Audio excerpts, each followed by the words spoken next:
1972 সালের 4 মার্চ এই দিনেই প্রথমবারের মতো স্বাধীন বাংলাদেশের নিজস্ব 1 এবং 100 টাকার ব্যাংক নোটের প্রচলন শুরু হয়। আর এই নতুন নোটকে কেন্দ্র করে ভারত সদ্য স্বাধীন হওয়া বাংলাদেশকে অর্থনৈতিকভাবে পঙ্গু করার জন্য নীল নকশা আঁকে।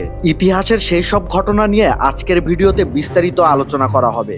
তবে তার আগে আমরা বর্তমান সময়ের একটা খবর দেখে নেই, তাহলে আমাদের দুয়ে দুয়ে 4 মিলাতে আরো সহজ হবে। দেশের অর্থনীতিকে অস্থিতিশীল করার ষড়যন্ত্রে ফের সক্রিয় হয়ে উঠেছে একটি সংঘবদ্ধ চক্র। পার্শ্ববর্তী দেশের বিশেষ একটি গোয়েন্দা ইউনিটের সহায়তায় প্রায় 2 লাখ কোটি টাকার সমপরিমাণ জাল নোট বাংলাদেশে প্রবেশের চেষ্টা চলছে। বিষয়টি প্রকাশ্যে আসার পর আইন শৃঙ্খলা রক্ষাকারী বাহিনী সর্বোচ্চ সতর্কতা অবলম্বন করছে। সংশ্লিষ্ট সূত্র বলছে, বাংলাদেশের টাকশালে ছাপানো নোটের আদলে নিখুঁতভাবে তৈরি কাগজের জাল মুদ্রাগুলো পার্শ্ববর্তী দেশে তৈরির পর গোয়েন্দারা চোরাপথে বাংলাদেশে পাঠিয়ে দিচ্ছে। এরপর বিভিন্ন হাত ঘুরে এগুলো চলে যাচ্ছে খুচরা বিক্রেতাদের কাছে। জাল নোট তৈরি এবং দেশে পাঠানোর চক্রে গোয়েন্দাদের সঙ্গে ভারতীয় পলাতক আওয়ামী লীগের কিছু নেতা সরাসরি জড়িত রয়েছে। দুপক্ষের সমন্বয়ে গড়ে ওঠা চক্রটি নতুন একটি চেইন তৈরি করেছে। সেখানে ডিলার থেকে শুরু করে খুচরা বিক্রেতা পর্যন্ত সবাই তাদের আদর্শের লোক। অনুসন্ধানে জানা যায়, জাল নোট চক্রের সদস্যরা ফেসবুক, টেলিগ্রাম, হোয়াটসঅ্যাপের মতো বিভিন্ন সামাজিক যোগাযোগ মাধ্যম ব্যবহার করে জাল নোট বেচাকেনার জন্য বিজ্ঞাপন দিচ্ছে। চটকদার অফার দিয়ে ক্রেতা আকৃষ্ট করছে সংঘবদ্ধ চক্রটি। বিভিন্ন সিক্রেট গ্রুপ তৈরি করে সেখানে ক্রেতাদের সঙ্গে যোগাযোগ স্থাপন করছে। এমন কিছু বিজ্ঞাপন দেখা গেছে যেখানে 1 লাখ টাকার জাল নোট মাত্র 10 থেকে 18,000 টাকায় বিক্রি করার অফার দেওয়া হচ্ছে। এমনকি তারা ক্রেতাদের আস্থা অর্জনের জন্য মানি ব্যাক গ্যারান্টি বা মানে নিশ্চয়তার মতো মিথ্যা প্রতিশ্রুতিও দিচ্ছে। নাম প্রকাশে অনিচ্ছুক এক জাল টাকার ব্যবসায়ী জানান, তিনি টাঙ্গাইলে অবস্থান করছেন, মাঝে মধ্যে গাজীপুরে ভাড়া বাসায় থাকেন। দরদাম করলে তিনি বলেন তার কাছে সব নিখুঁত এ গ্রেডের নোট রয়েছে, এজন্য দাম একটু বেশি নিতে হলে আগে কিছু টাকা অগ্রিম পাঠাতে হবে। নগদ কিংবা বিকাশে টাকা পাঠালে যথাসময়ে কুরিয়ার সার্ভিসের মাধ্যমে পাঠিয়ে দেওয়া হবে চাহিদা অনুযায়ী জাল টাকা। আরেক জাল টাকার ব্যবসায়ী জানান, নতুন কারো বিশ্বাস অর্জনের জন্য কিছু টাকা অগ্রিম নিয়ে টাকা স্যাম্পলও পাঠানো হয়।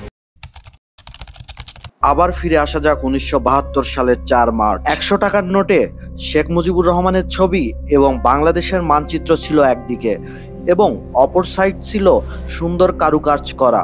100 টাকার নোটটিতে বাংলাদেশ ব্যাংকের প্রথম গভর্নর এএন হামিদুল্লাহর স্বাক্ষর ছিল। অপরদিকে বাংলাদেশের 1 টাকার নোটে মানচিত্র ও গণপ্রজাতন্ত্রী বাংলাদেশ কথাটি স্থান পায় এবং তাতে স্বাক্ষর করেছিলেন সে সময়ের অর্থ সচিব এ.কে. জামান। এই মানচিত্র সিরিজের নোটগুলোকে কেন্দ্র করে কি ঘটেছিল সেই ঘটনার সারাংশ শুনে আসা যাক সেই সময়ের মুক্তিযোদ্ধা লেফটেন্যান্ট কর্নেল খন্দকার আব্দুর রশিদের কাছ থেকে। তাছাড়া আপনি আরও কিছু স্টোরি দেখবেন যে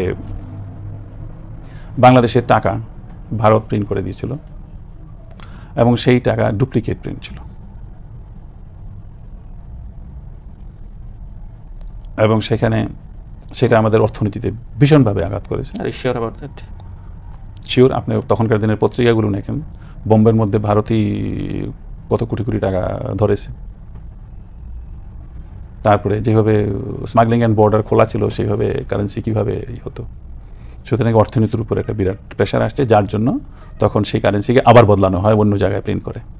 স্বাধীনতার পর প্রথম 1 এবং 100 টাকার দুটি ব্যাংক নোট ভারতের সিকিউরিটি প্রিন্টিং প্রেস থেকে ছাপানো হয়। গণপ্রজাতন্ত্রী বাংলাদেশ সরকার ভারতকে নির্দিষ্ট পরিমাণ টাকা প্রিন্ট করার জন্য টেন্ডার অনুমোদন দেয়, যা ম্যাপ সিরিজ নোট হিসেবে খ্যাত। সেই নোটগুলোতে কোনো প্রকার সিকিউরিটি ছিল না। শুধু তাই নয়, খুব নিম্নমানের কাগজ ব্যবহার করা হয়েছিল। কোনো প্রকার জলছাপ বা বিশেষ সুতো কোনো কিছুই ছিল না।